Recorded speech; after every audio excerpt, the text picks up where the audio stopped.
Pancho. So it's Saturday and it's Pancho's day. It's Pancho's day. I'll never miss Saturday.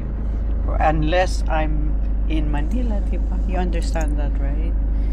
So we were going to SM Lanang, but we have to finish feeding Rafi.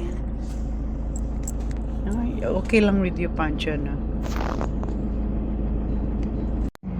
So we're parked here right now at SM Ecolan. We can't stay too long, maybe just 30 minutes to bring around Pancho and for me to go to the grocery because we have to go home and feed Rafi. Make sure that Rafi eats.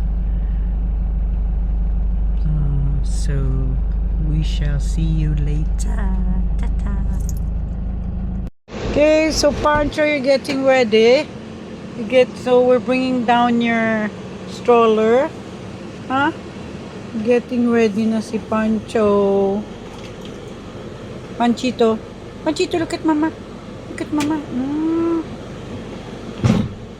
So Nanny Mary will pick you up now. Kaon ba yun? Kampas ba yun? Okay. Yes, Nanny Mary. Go na. Go na.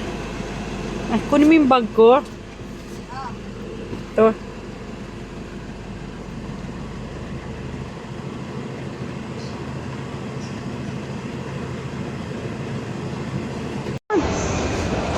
Pancho. So we're at SM Ecolan because we have to be home early because of Rafi. Okay lang sa'yo, Panch? Ha? Thank you. Say hello, Pancho. Gusto niya. Ha? Wala ano wala bilis.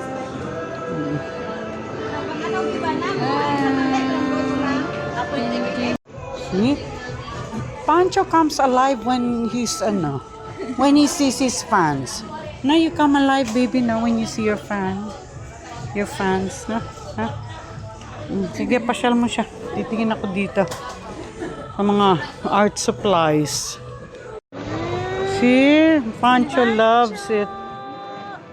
Hello. Narauna tanggal pa na. Pancho. Enjoy yan siya pag ganyan.